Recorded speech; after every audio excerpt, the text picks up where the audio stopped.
Hello students, हम लोग Kolhan university mathematics major semester 4 में MJ8 ग्रुप थ्योरी की पढ़ाई कर रहे हैं और आज हम लोग पढ़ेंगे होमोमॉर्फिज्म। ठीक है, तो होमोमॉर्फिज्म समझिए इस तरह से। पहले इसका डेफिनेशन देखिए क्या है। Let G be a group with binary operation star. ठीक है, एक ग्रुप है G, बाइनरी ऑपरेशन स्टार दिया हुआ है। Let G dash be another group with binary operation star dash. तो यहाँ एक बात समझ में आना चाहिए कि यहाँ दो ग्रुप लेकर बात किया गया है। ठीक है, एक ग्रुप G है, दूसरा ग्रुप G डैश है।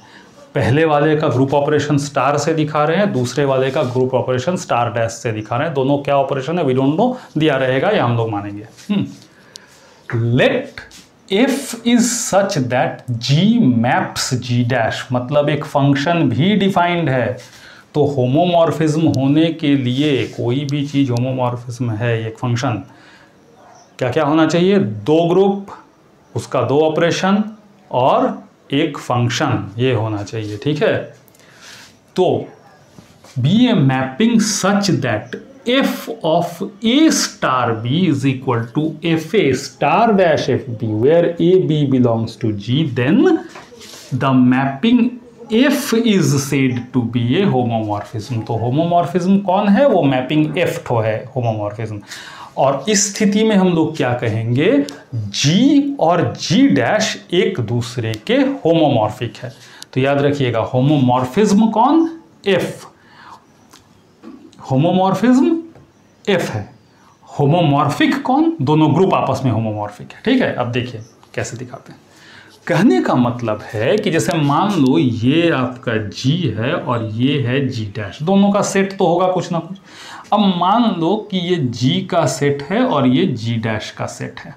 अब इसमें मान लीजिए कुछ भी एलिमेंट है आपका, मान लीजिए A B C D, ये सब अपना है।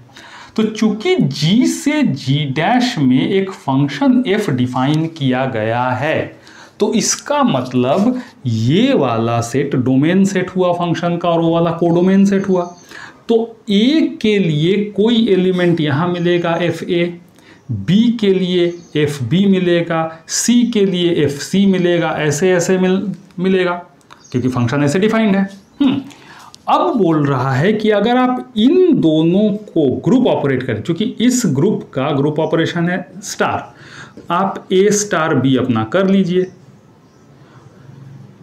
ठीक है, उसके बाद आप उसका फंक्शन बनाइए।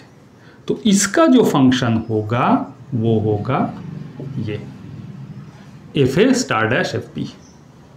अगर इस तरह से हर एक AB के लिए मिल गया तो कहिएगा कि F जो है वो एक होमोमॉर्फिज्म है और ग्रुप G डैश के होमोमॉर्फिक है। ये चीज हुआ होमोमॉर्फिज्म का मतलब। ठीक है, चलिए एक एग्जांपल से इसको क्लियर करते हैं।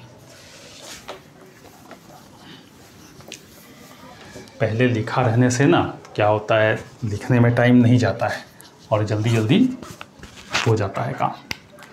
तो पहला हम लोग एक ग्रुप मान रहे हैं जिसमें सेट है रियल नंबर और ग्रुप ऑपरेशन है एडिशन। ठीक है, दूसरा ग्रुप मान रहे हैं जिसमें सेट है G डैश, वो है रियल नंबर पॉजिटिव वाला। ठीक है, और इसका जो ग्रुप ऑपरेशन है ये मल्टीप्लिकेशन है। ठीक है, समझ गए क्या है? और फंक्शन दिया हुआ है fx इज इक्वल टू 2 का पावर x। अब हम लोग क्या करेंगे, दो एलिमेंट पकड़ लेंगे G में। ठीक, देखो कैसे पकड़ रहे हैं। Let x y belongs to G। तो ग्रुप ऑपरेशन के अनुसार x प्लस वाई होना चाहिए। ठीक है, अब देखिए function of x plus Y कायदे से क्या होना चाहिए? 2 का पावर x प्लस वाई ये होना चाहिए, क्योंकि फंक्शन का डेफिनेशन ये देके रखा है। ठीक है, तो ये बात किस में हो रहा है? ये वाला फंक्शन ऑफ x प्लस, ये x प्लस वाई किस में आ रहा है? G में आ रहा है, और function according to the definition ये हो रहा है। ठीक है, अब देखो G डैश बोला है मल्टीप्लिकेटिव ग्रुप है। अब जरा सोचो, इस डेफिनेशन के अनुसार fx होना चाहिए 2 to the power x, fy होना चाहिए 2 टू द पावर y। ये दोनों को कायदे से किस में होना चाहिए? G डैश में होना चाहिए। G डैश का ग्रुप ऑपरेशन क्या है? मल्टीप्लिकेशन है। जरा 2 का पावर ये जो है fx इंटू fy, देखना बाबू क्या आ रहा है, पावर ऐड होगा कि नहीं होगा, देखिए आ गया। तो मतलब एक ग्रुप का जो ये है एफ एक्स प्लस वाई, माने जिसको हम लोग क्या कह रहे थे एफ ए स्टार बी, वो बराबर आ जा रहा है F A star dash F B के। तो इसका मतलब यहाँ हम कह सकते हैं कि जी और जी डैश जो है वो एक दूसरे के होमोमॉर्फिक है। समझ गए ना। तो ये एक अच्छा एग्जाम्पल है। अगर आपको होमोमॉर्फिज्म का डेफिनेशन लिखने देता है तो आप ये डेफिनेशन लिख करके इस एग्जाम्पल को भली भांति यूज़ कर सकते हैं। ठीक है, तो ये आपके लिए अच्छा हो जाएगा।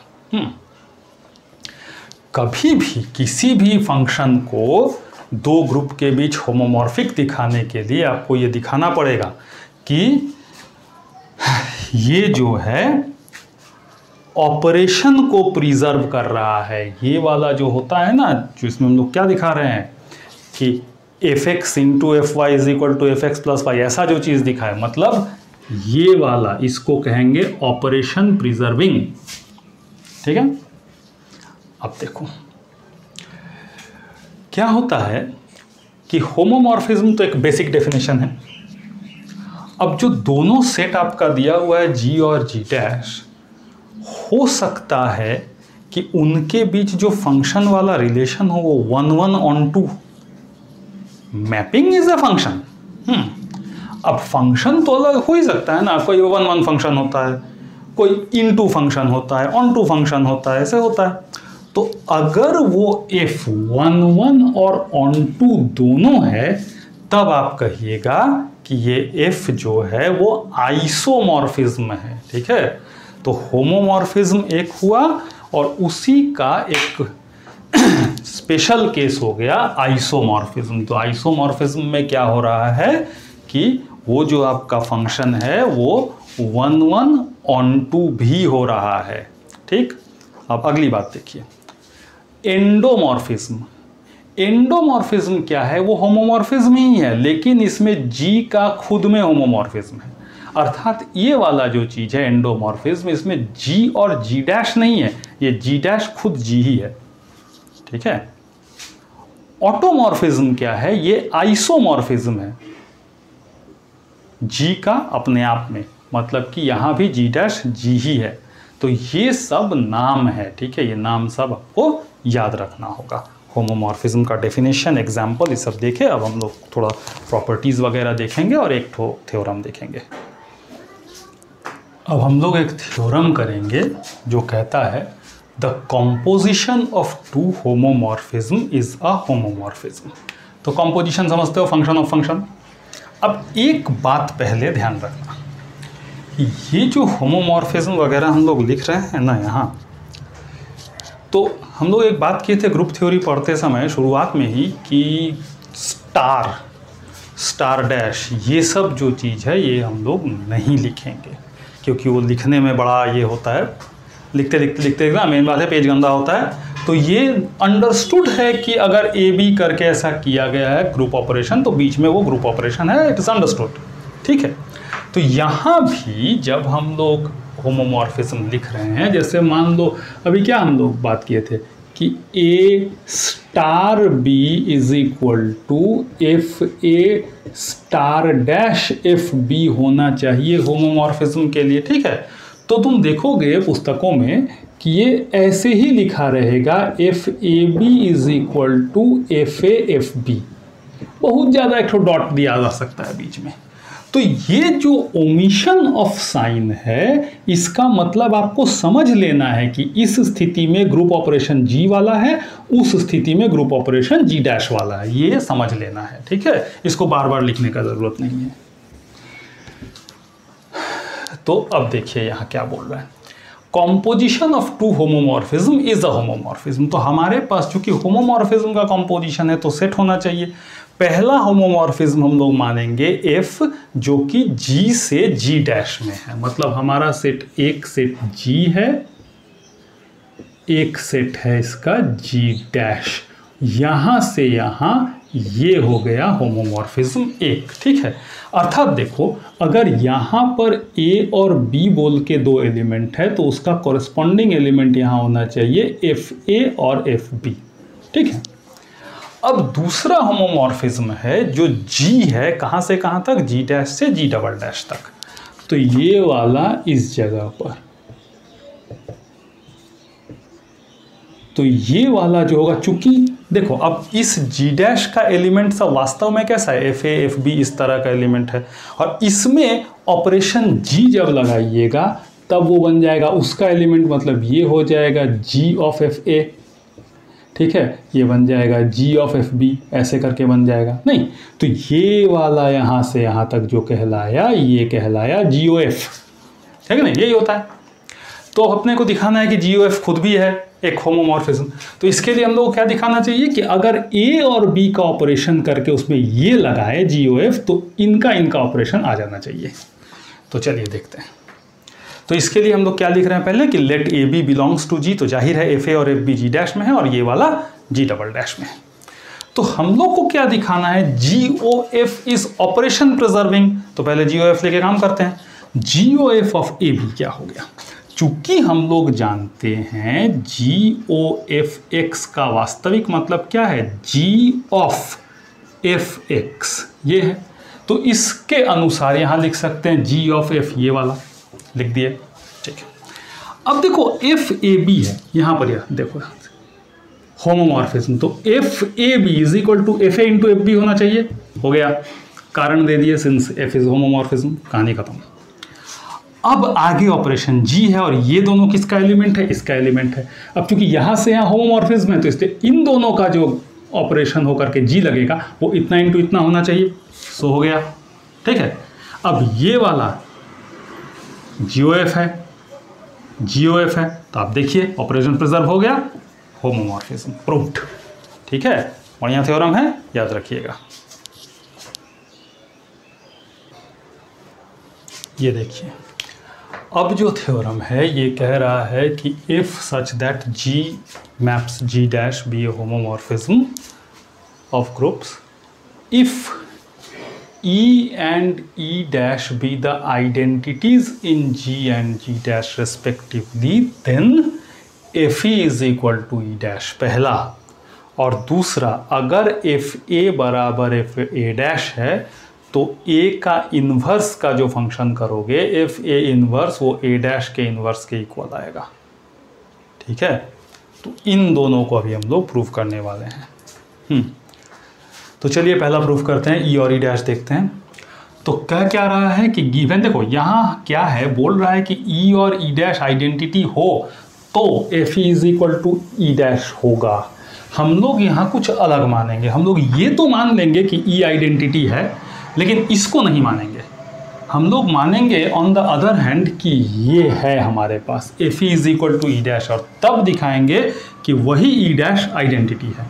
तो हमारा काम बन जाएगा, बात वही हुआ, ई और ई डैश दोनों एलिमेंट है, तो ई आइडेंटिटी अगर जी का है तो ई डैश आइडेंटिटी हो गया जी डैश का। तो चलिए देखते हैं। तो अब दिया क्या हुआ है हमारे पास कि ई इज आइडेंटिटी ऑफ जी, ठीक है, हम लोग माने हैं, बोले ना दिया हुआ है वो भी ले लिए, एक्सेप्ट कर लिया। F such that G maps G dash, homomorphism मान लिए। F E is equal to E dash हम लोग ले लिए हैं, ठीक है। अब देखिए, अब हम लोग को ये दिखाना है कि ई डैश जो है ये एलिमेंट वो जी डैश का आइडेंटिटी एलिमेंट है। तो कैसे शुरू करते हैं, देखो कोई भी एक एक्स पकड़ दो जी में। अब हमारे पास जी में दो एलिमेंट तो कन्फर्म है, एक्स और ई जी में, और जी डैश में क्या होगा, तब एफ एक्स होगा और एफ ई होगा, ठीक है ना। अब हम लोग क्या मान के रखें कि एफ एक्स जो है इसको एक्स डैश कह देंगे और ई जो एफ ई जो है उसको ई डैश कह देंगे, क्योंकि थ्योरम बोला ई डैश कहने के लिए, डैश डैश लगा के कर देंगे। अब ई इंटू एक्स, इन दोनों का ऑपरेशन एफ में F E into F x होना चाहिए, क्योंकि एफ होमोमॉर्फिज्म है। आइडेंटिटी एलिमेंट से कोई भी एलिमेंट का ग्रुप ऑपरेशन, वही एलिमेंट एफ एक्स आएगा। एफ ई ई डैश है, हम लोग लिए हैं, एफ एक्स अपने जगह पर है, एफ एक्स जो है वो एक्स डैश है, हम लोग कहे थे, है ना, एफ एक्स डैश है। तो देखो यहाँ क्या हो रहा है, ये एक्स डैश और ई डैश का जो ग्रुप ऑपरेशन है ये करने से अपने को एक्स डैश ही वापस मिल रहा है, मतलब ये आइडेंटिटी एलिमेंट जैसा काम कर रहा है कि नहीं, कर रहा है, हो गया proof. Similarly X dash is equal to X dash E dash, क्योंकि देखो आइडेंटिटी एलिमेंट दिखाने के लिए क्या हम लोग जानते हैं कि उसका left hand operation right hand operation दोनों इक्वल होना चाहिए, क्योंकि आइडेंटिटी एलिमेंट ऐसे होता है ना, E A is equal to A E is equal to A, ऐसे आना चाहिए। तो केवल यहाँ पर E A is equal to A दिख रहा था, हालांकि जरूरी नहीं था दिखाना, लेकिन फिर भी हम लोग सिमिलरली करके लिख दिए, ठीक है। तो इस तरह से प्रूव हो गया कि ई डैश भी आइडेंटिटी एलिमेंट है जी डैश का। ठीक उसी तरह से उधर चलिए, यहाँ देखिए दूसरे में हम लोग क्या मान रहे हैं कि ए एक एलिमेंट है जी का। अब जाहिर है ए अगर जी में है तो दो बात तो कन्फर्म है, होमोमॉर्फिज्म होने के कारण इसका एफ ए जो होगा वो जी डैश में होगा और ग्रुप ऑपरेशन प्रिजर्व करेगा, जिसको हम लोग क्या मान रहे हैं, F A is equal to A dash मान रहे हैं। अब किसी भी ग्रुप में जो एलिमेंट्स होता है उसका इन्वर्स तो ग्रुप में होता ही है, तो इसका मतलब अगर यहाँ ए है तो ए इन्वर्स को होना पड़ेगा, है। तो जब यहाँ ए इन्वर्स है तो कायदे से एफ के कारण यहाँ एफ ए इन्वर्स होना चाहिए, ठीक है। वो देखेंगे उसको क्या लिया जा सकता है, अपने को तो वही दिखाना है कि ये इन्वर्स इसका इन्वर्स है, तो F A inverse G dash में आ गया। चूंकि एफ होमोमॉर्फिज्म है तो इन दोनों का ग्रुप ऑपरेशन जब कीजिएगा ए ए इनवर्स तो is equal to F A into F A inverse आएगा, definition of homomorphism. Element into its inverse identity element, F A को ए डैश मान के रखें, इसको छोड़ देते हैं जैसा है वैसा ही। अब भी तो पहले हम लोग क्या देखें कि एफ ई जो है वो ई डैश आएगा आइडेंटिटी एलिमेंट होमोमॉर्फिज्म के केस में, तो इस एफ ई को ई डैश लिख सकते हैं। ई डैश किसका आइडेंटिटी एलिमेंट है, जी डैश का।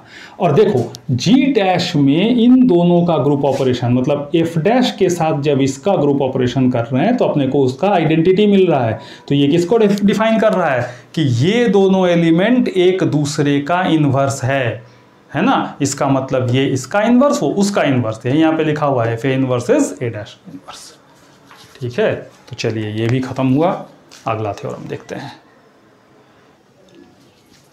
तो देखिए आगे जो हम लोग थ्योरम जान रहे हैं वो जान रहे हैं isomorphism theorem for cyclic groups, ठीक है। इंपॉर्टेंट थ्योरम है। कह रहा है every cyclic group of infinite order, देख लीजिए infinite order is isomorphic to the additive group Z plus of integers. तो कह रहा है कि अगर कोई भी साइक्लिक ग्रुप आप पकड़ लीजिए वो क्या हो, इनफाइनाइट ऑर्डर का हो, तो वो Z प्लस के आइसोमॉर्फिक होगा।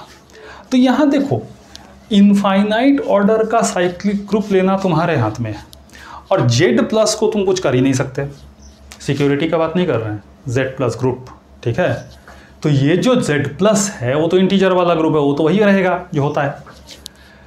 तो पहले हम लोग मान लेते हैं कि G is equal to a infinite order का एक साइक्लिक ग्रुप है। याद करो ऐसे साइक्लिक ग्रुप दिखाते हैं ना। तो कायदे से होना क्या चाहिए, चूंकि A जेनरेटर है तो इसलिए सारा एलिमेंट जो है A का इंटेग्रल पावर से बनना चाहिए। साइक्लिक ग्रुप A का पावर 0 थ्योरेटिकली आइडेंटिटी एलिमेंट आएगा, और चूंकि ये इनफाइनाइट ऑर्डर का साइक्लिक ग्रुप है तो इसलिए इसमें A का ऑर्डर भी इन्फिनिटी होगा और थ्योरेटिकली A का पावर 0 ये कहलाएगा। तो ये हुआ हमारा G।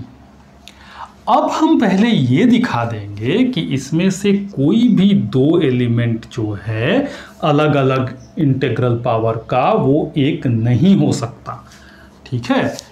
तो अगर कहे कि देखो अगर कोई दो एलिमेंट अलग अलग पावर वाला एक हो गया तो ग्रुप श्रिंक करेगा, छोटा होता जाएगा ग्रुप, ठीक है। तो इस तरह से मान के हम लोग ग्रुप को एकदम सिंगल एलिमेंट में भी ला सकते हैं, तो ऐसा नहीं होगा।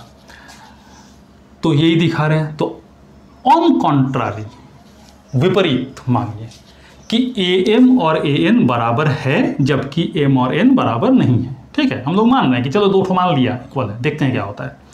तो A का पावर -n से ऑपरेट करेंगे, ये वाला आ जाएगा आइडेंटिटी एलिमेंट, ये हो गया AM - n। तो कायदे से क्या होना चाहिए, चूंकि ये M - n से E आ जा रहा है तो ये ऑर्डर हो जाना चाहिए इसका A का, लेकिन ये ऑर्डर तो इनफाइनाइट होगा। तो दो इंटीजर को आप माइनस करके इन्फिनिटी कैसे ला सकते हैं, संभव नहीं है। तो इसका मतलब ये एक ही केस हो सकता है कि या तो आपका ये तो इम्पॉसिबल है ही, मतलब a माइनस का power m minus n e आने का सिर्फ एक ही मतलब हो सकता है कि ये 0 हो, यानी m बराबर n हो।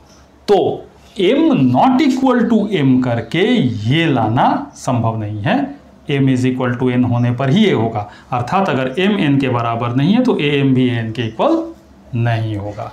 तो पहले हम लोग देख लिए कि चलिए भैया कोई भी दो अलग अलग इंटीग्रल पावर्स इक्वल नहीं है। अब हमारा जो एडिटिव ग्रुप ऑफ इंटीजर है वो क्या है, देखो z, ये तो इंटीजर का सेट हो गया। एडिटिव ग्रुप मतलब दोनों को जोड़ना है। अब तीसरा गेम जो हम लोग को खेलना है वो है ये फंक्शन सेलेक्ट करना। ठीक है, देखो थ्योरम में सिर्फ तुमको बोला है कि you have got a cyclic group and there is a group z plus. ये आपको कतई नहीं देके रखा है कि f क्या है, वो बोला है आइसोमॉर्फिक है। आप अपना एक फंक्शन चुनिए ना, दिखाइए वैसे आइसोमॉर्फिक है। तो हम लोग यहाँ चुन रहे हैं एफ ए का power n is equal to n। देखो देख के ही कैसे समझ में आ जा रहा है कि यहाँ 0 है, a का पावर 0 है, यहाँ 1 है तो a का पावर 1 है, यहाँ 2 है तो a का पावर 2 है, यहाँ 3 है तो a का पावर 3 है। तो क्यों ना हम लोग ऐसे ही पकड़ ले कि इंटीजर अगर n है तो यहाँ एलिमेंट a का पावर n है। हो गया फंक्शन तैयार। ठीक है, तो अब हमारा काम है इसको आइसोमॉर्फिक दिखाना। तो आइसोमॉर्फिक दिखाने के लिए हम लोग जानते हैं कि इसको फंक्शन को 1 1 ऑन 2 दिखाना पड़ेगा, फिर उसके बाद ग्रुप प्रिजर्विंग है दिखाना पड़ेगा। तो पहले हम लोग दिखाते हैं कि ये 1 1 है। 1 1 का मतलब ये है कि यहाँ अगर कोई भी दो एलिमेंट है, जैसे am है और an है, तो यहाँ पर वो एक ही से जुड़ा हुआ है, एक दो से नहीं। मतलब यहाँ का दो एलिमेंट वहाँ सिंगल से नहीं जुड़ा है। ठीक है ना, अर्थात अगर ये दोनों बराबर हो गया तो ये दोनों भी बराबर हो जाएगा। ठीक, तो इसके लिए हम लोग क्या मान रहे हैं, मान लिया जाए F A M is equal to A N है, और कायदे से क्या हम लोग लेके रखे वो एन है, तो ए का पावर यहाँ एम हो गया, ये वाला एन हो गया। देखिए M is equal to N 1 1। ठीक, अब ऑन टू दिखाना है। अब स्पष्ट दिख रहा है कि यहाँ हर एक एन के लिए यहाँ कोई ना कोई ए का पावर 0 ए का पावर पड़ा हुआ है, अर्थात यहाँ कुछ ऐसा इंटीजर नहीं बच रहा है जो कि यहाँ उसका ए का पावर में नहीं बनेगा। हर एक है, यहाँ जितना इंटीजर वहाँ उतना नंबर। ठीक है, इस तरह से ये ऑन टू ही हुआ। अब आता है लास्ट ऑपरेशन प्रिजर्विंग। तो मान लिया जाए कि ए एम और ए एन जैसा दो एलिमेंट जी में है, तो फंक्शन ऑफ ए एम और ए एन का अगर करते हैं तो ये हमारे डेफिनेशन के अनुसार क्या होना चाहिए, बाद में देखेंगे।